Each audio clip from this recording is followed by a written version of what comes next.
Before we get into the episode, I am thrilled to announce that the EntreMD Business School is open for enrollment. The EntreMD Business School is the only school of its kind for physicians who want to build 6, 7, and multiple 7-figure businesses. Over the last 2 years, we have had hundreds of doctors go through the school with unbelievable results. Some of them run brands, some of them run private practices, some of them are coaches, some have other kinds of service-based businesses or product-based businesses. And we've had people come in and cross the 6-figure milestone, cross the 7-figure milestone, cross the multiple 7-figure milestone. You will be in a place where you'll get the coaching, the community, the accountability that you need to thrive as an entrepreneur, especially in the times that we're in.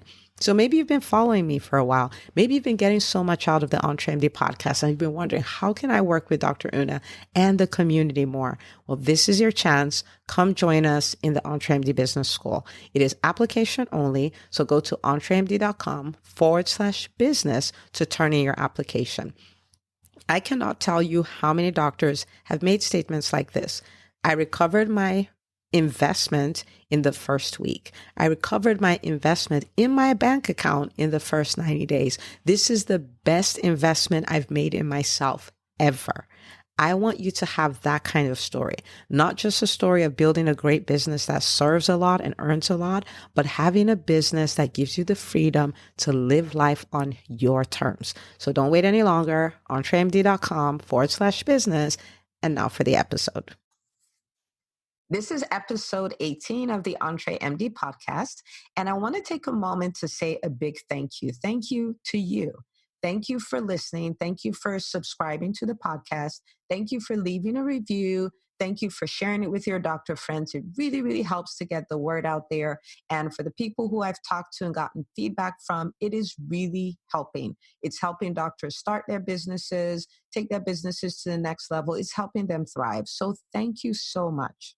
I am so excited about this episode, but before I introduce you to our guest, I want to tell you about a super amazing event that is going to be happening in just 4 short months. And it is the ultimate business of medicine event. It's called EntreMD Live. It's where all the people who listen to this podcast, who have done our courses, who are my private coaching clients, all come together. And it is literally like this podcast on crack. It is unbelievable networking, unbelievable content, and people have gone on from those events to start businesses, up-level their businesses. One of my clients even 10x her business after that. So it's an event you want to attend. And you want to attend this event, whether you're like, I know there's more, but I don't know where to start. I kind of started a business and I don't know what I'm doing. Or if you're a veteran entrepreneur, whoever you are, there is a place for you in EntreMD Live. So I want you to go to my website, entremd.com, get your tickets, and I will see you in Atlanta, June the 13th. And it's an all-day event, but it is so worth it. So looking forward to seeing you. Now, about my guest, I want you to pay close attention to this episode because it is going to be a game changer. I have Dr. John Jurica. He is amazing, and he's a veteran entrepreneur, and he has done a lot of amazing things on his journey as an entrepreneur. So he's a board-certified family medicine physician who has an impressive journey. He started off traditional family medicine, went on, pivoted, and became chief medical officer at his hospital. And then after that, pivoted again and started 2 urgent cares, then dabbled into blogging, and now into podcasting, which he's been doing since 2017. So pretty impressive journey there. And not only that, he is the admin of one of the larger physician Facebook groups with 12,000 physician members called Physician Non-Clinical Careers. And he also created the Non-Clinical Career Academy, where he offers courses. Some of them are free, some of them are low cost, to help physicians pivot in their careers as well. So we're going to be listening to him today. It's going to be a game changer. Now for the intro. Hi, docs. Welcome to the EntreMD Podcast, where it is all about helping amazing physicians just like you embrace entrepreneurship so you can have the freedom to live life and practice medicine on your terms. I'm your host, Dr. Una.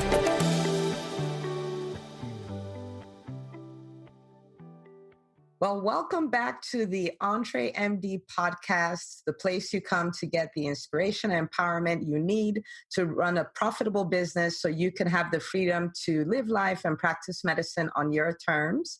I am so excited because I have John Jurica here today, and this is going to be a really good episode. I was actually telling him just before we started that this episode is more for me than anybody else. I'm excited to have him here. We have a lot to learn from him. So welcome to the show, Dr. Jurica. Well, thanks for having me on today. I'm really happy to be here. Excellent, excellent. So I've already told people a little bit about you and your bio, but can you tell the audience about yourself and your journey as an entrepreneur? Sure. I'll try and give the short version, but I'm a family physician. I was working in the hospital setting, doing everything that family physicians did back when I graduated from my residency. And I got interested in a lot of things. So I became a medical director. And ultimately, over time, I don't know if it was burnout or just frustration and boredom, but I eventually moved into a leadership position at the hospital and became the chief medical officer and did that for, well, a total of 15 years, if you include the VPMA role there. And then I kind of got restless again and decided to do something else. I left and opened an urgent care center. I think that was probably my biggest entrepreneurial venture. My wife also owns her own business, so I get to help her run her home helpers. So that's another entrepreneurial thing that I do. And in the meantime, I started a blog, which was focused more on my experiences as chief medical officer. But then it occurred to me that there's so many other non-clinical careers that I thought, well, I think a podcast might be a good idea, partly because it's more intimate and partly because I wanted to learn at the same time. I thought, well, if I do an interview format and do my podcast, so that's kind of how I'm known nowadays, is more of a podcaster, a little bit of blogger and entrepreneur. Excellent. You've been restless a lot. And I think restlessness has worked really well for you. So far, it's working out. But one of these days, I think I need to slow down. But I don't think it's going to be for a while. I don't think so either, not the rate at which you're going. So tell me about what it was like starting a podcast. Was it something you're like, yeah, I know how to, easy peasy, let's just do this? Were there any challenges, whether internal or external, around that? I had no idea how to start a podcast when I decided to. Now, as a blogger, I had certain people that I followed, and it turned out many of those people either developed or already had podcasts. So I was listening to a lot of podcasts. And actually, when I started my urgent care center, I have a long drive. So, I was listening. If it wasn't Spanish tapes, trying to learn the Spanish language because of my clientele, many are native speakers, it was listening to podcasts. So, I have thousands of hours of podcast listening behind me. And, the more I listened, the more it made sense to me. It was something that I could do concurrently while driving or while working out. And anyway, as far as the challenges, so I knew nothing about it, but I was inspired. I thought it was a great method to connect with my listeners, my readers at the time. I thought, well, it's a little more personal or intimate than doing a blog. So I didn't know what I was doing. I started to listen, and some of the podcasters that I listened to had information about how-to podcasts, like Pat Flynn. I was listening a little bit to John Lee Dumas, but he's a little bit over the top for me. And even Michael Hyatt, who is one of my heroes in the blogging world. Oh, wow. And he's a pretty popular guy. So I just started to learn from them. And I did take a course, and I walked through the course, and it taught me about how to select a topic, a niche, and how to prepare. And mostly what I needed was the technical side. And then I've continued to learn since I started. I've switched things up a little bit, made things a little more easy for me. And it took me not too long, I'd say 3 or 4 months of intense effort to actually get my first episode out. Then I kept learning as I went. That's really impressive. So going back to what you said, I guess you just decided, I'm going to do this. And then you learned from people who've done it, and you invested in doing a course to, get the extra skills that you needed, and you just went for it. That's really cool. I decided I'm trying to learn. Yes, I'm trying to use that mindset. I think that you promote so much too. It's like, it doesn't have to be perfect. It's better to take action with something that's maybe a B plus, rather than always shooting for the A plus and taking forever to do it. And you learn as you go. And unlike medicine, where we have to be pretty much perfect all the time. Yep. Most other parts of the world, it's in business and hobbies and what have you, it's better just to get started and try some things. And if you fail, you learn as you go. Beautiful, beautiful. This is already So helpful. Love it. Okay, so after you did the podcast, and I've been following your podcast, you're over 100 episodes, which is a milestone in itself. What is your thought as far as, should more physicians be podcasting? Do you think every physician should be a podcaster? What's your thought around that? Well, I don't know if every physician should be a podcaster. I think we definitely need more physician podcasters. I think we need more physicians doing a lot of things, including leadership and writing and blogging, podcasting, speaking, and so forth. But I think from the standpoint of a podcast, almost every physician should consider as part of their business. If they have a business, if they have a practice, they want to demonstrate their authority. They want to connect with their patients. And it's a great way to get yourself out there. It forces you to plan and think and, put your ideas together. And it's a great way to build that authority and to build an audience and stay connected. And if you have a business, a non-clinical business, obviously, same factors apply. And so, yeah, I would consider it. Now, it takes some planning and so forth. I think it's actually easier. Every year it gets easier to produce a podcast. So I'm using a method I learned 2.5 years ago, but now there's methods where you can pretty much pick up your phone, dictate, and you have a podcast. It's almost completely automated, but I'm sticking with my method using Libsyn and some other tools and so forth. Your method works, so we don't need to change it just yet. Yeah. Now, I'm trying to get more efficient, over time. Maybe we'll talk about that in a minute. But no, I think it's great. I think physicians who are interested, the one thing I would say is many of my physician colleagues, I don't know if this applies to you so much, but many are so-called introverts. But we just do absolutely fabulous. Yeah, you too? I am an introvert, like introverted introvert. Yes. Yeah. I just gave it up as an excuse, but it doesn't change who I am. At my core, that's who I am. Yes. And as we get older, I think we just overcome that. But no, I mean, some of my best friends and fellow podcasters are introverts, like many physicians are, but they do a great job and they really help serve the people they're serving, whether it's their patients or clients or just people they want to inspire. So this is more like using a podcast as a means to an end. So you have a business and it helps you grow an audience. It helps give brand awareness. It positions you as an expert. So it's really a tool you should be using to help your business. That's what you're saying. Absolutely. And actually, because I'm a good example of how not to do it. Myself and others, there are many of us who we were just so interested in podcasting. It's like, okay, we're going to do a podcast. But the back of our mind was we wanted to have a business. Now, the way that you really should do it is carefully plan your business, do a business plan, do a marketing plan, and so forth, of which podcasting would probably be part. But you can still, if you start with the podcasting piece, you can roll back into a business. But no, it really is a platform to support other things that you're doing, and particularly a business, speaking career, coaching, consulting, whatever it might be, or practice. That's fantastic. Okay, this is perfect. I love this. All right, so let's talk about podcast and revenue generating. We've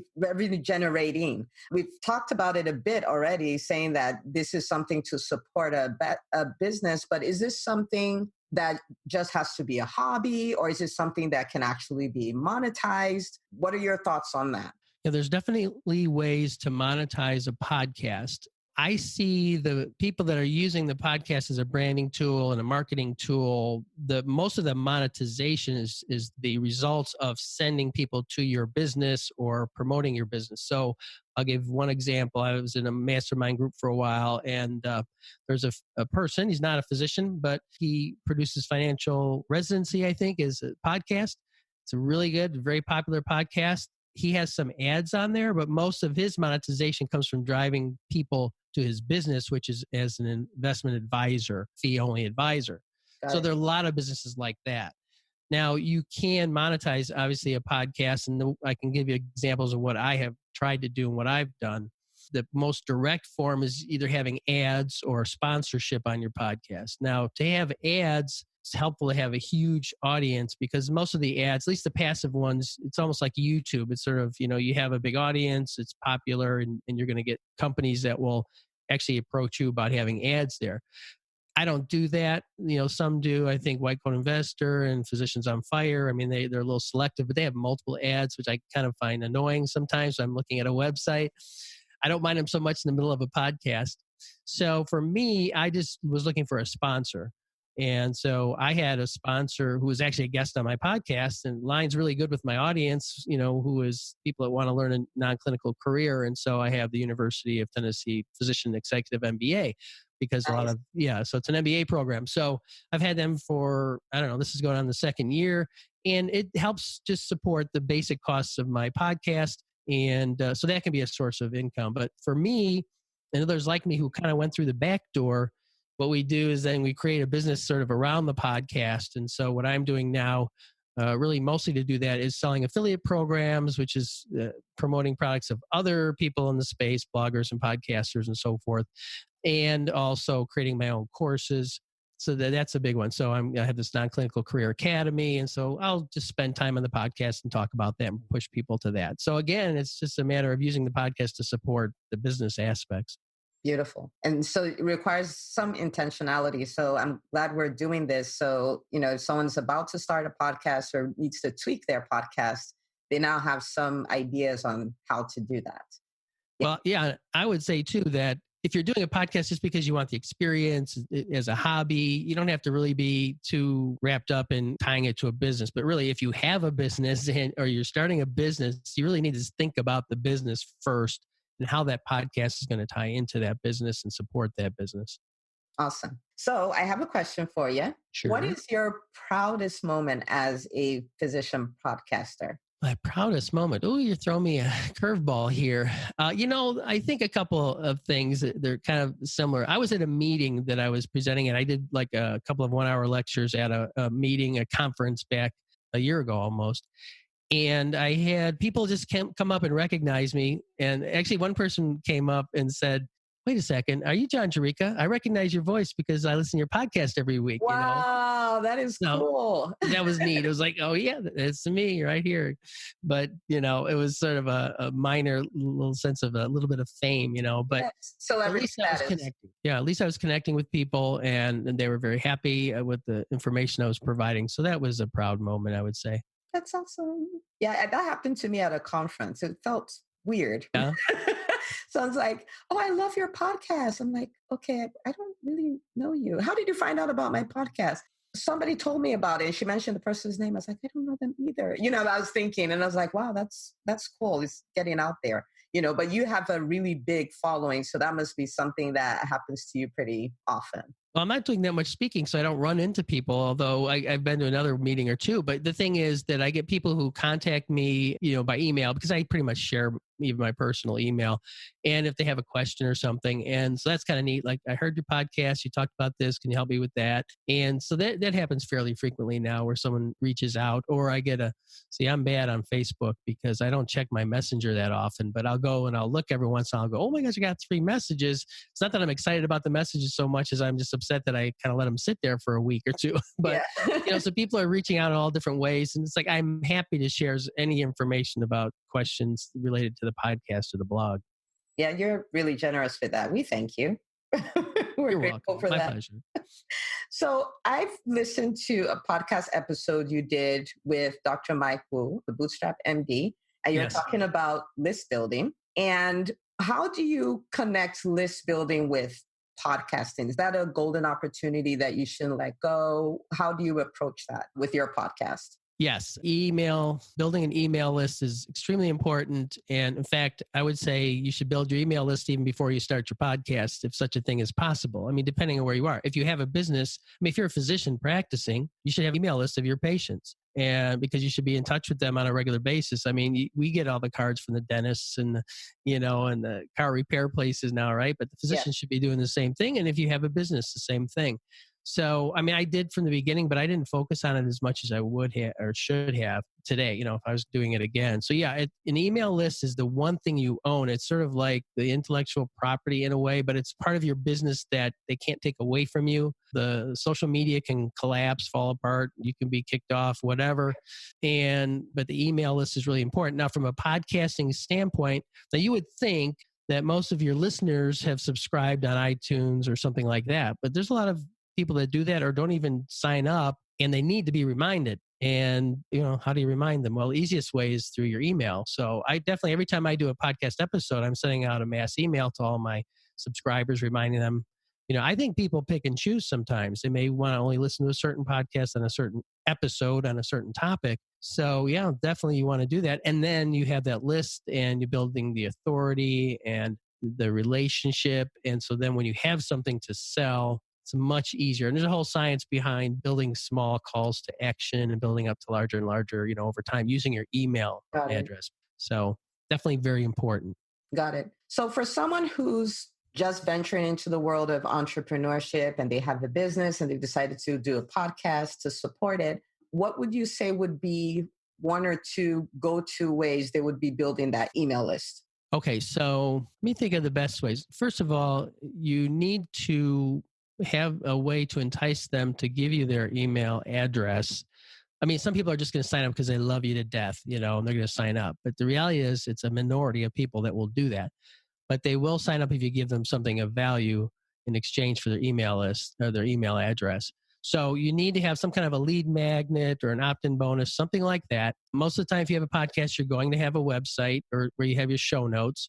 And so the ideal to me, the first starting point is to have a landing page or something that pops up, whether it's some kind of window or something that says, okay, if you want this download, if you want this list, this checklist, this how-to, then click here and, there's a way to set that up. And then they give you the email address, you send them that thing. And then now you've got their email address and everything is good. So that's number one.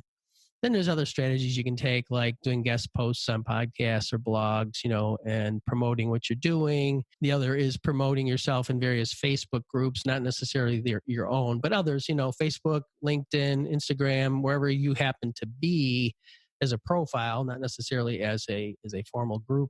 And just remind people, as long as it's not interfering in the other group's activities, like, they don't want you promoting yourself. But usually if you're just promoting yourself and not something that requires monetary payment, they're usually cool with that. So I tend to post notices of my episodes in several other Facebook groups other than the one that I am an admin for. Got it.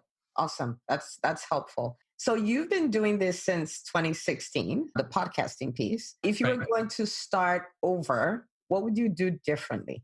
Okay, well, let me think about that. I think back to what are the factors that produce or result in a good podcast. So I'm going to touch on those real quickly, and then it'll kind of answer your question.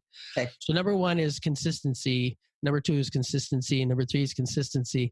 But past consistency, the other factors that go into that are things like being very focused and niche down. In other words, not try and be the solution for everybody. And then there's some other things, be authentic and so forth. So as I think what I would do differently, it's not that I wasn't consistent from the beginning. I was fairly consistent in terms of the frequency and what I was doing with the interviews. What I would do is develop tools to make it easier. In other words, productivity tools. If I look at what I do for a single podcast episode, there's at least 39 steps, and those are just the big steps.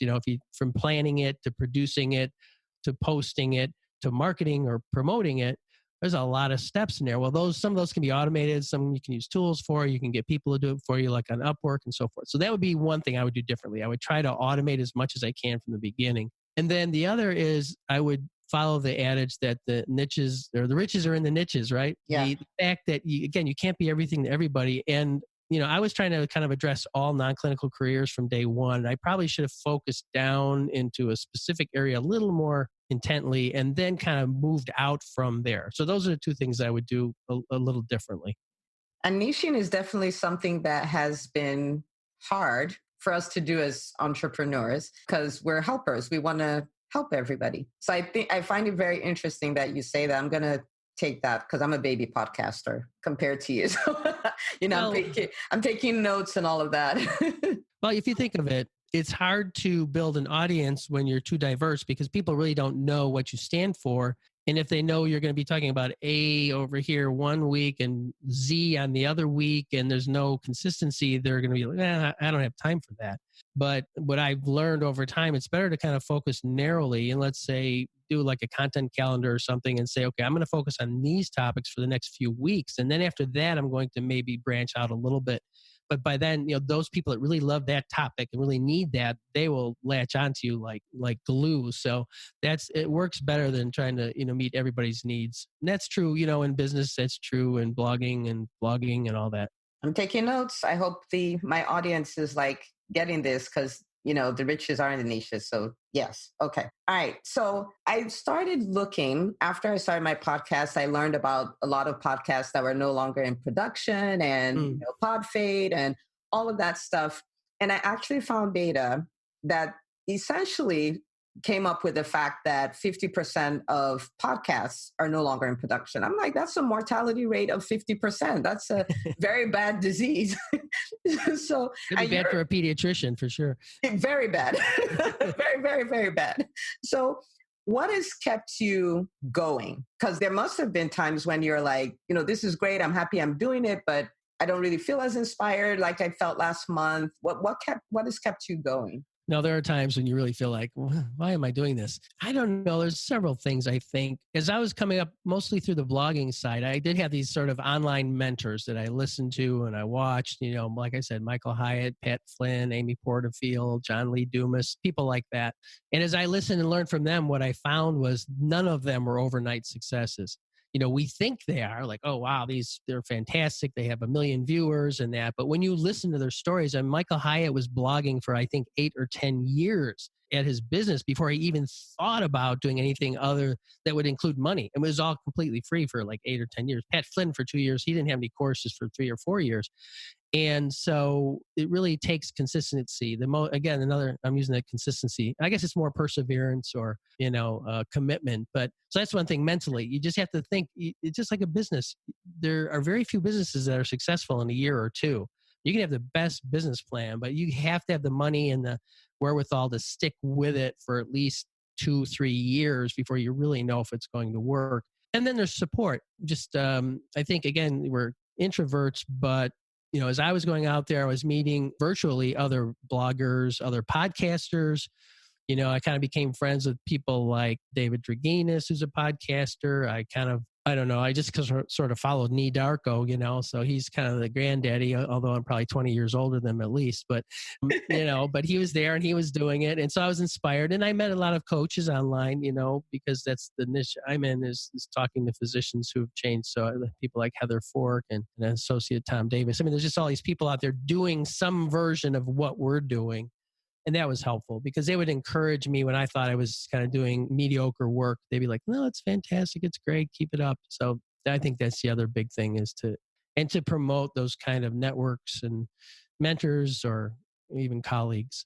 Wow. And this all boils down to people. I'm looking at the notes I'm taking.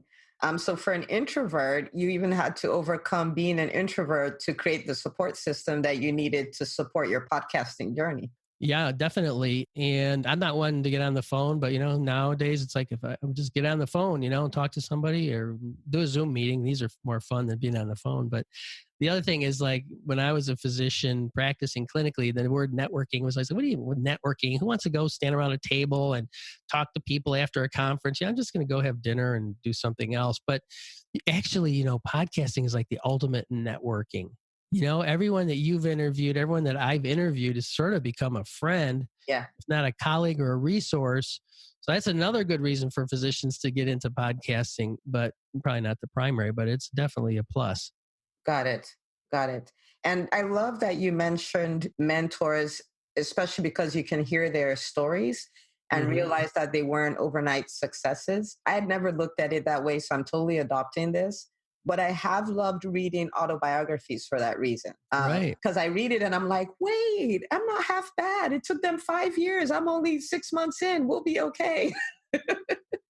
No, absolutely. Autobiographies and just having sort of these sort of online mentors. You never meet them, but they're teaching you all the time or sharing what they know, and whether it's through their books or their podcasts and blogs and so forth. So yeah, very useful.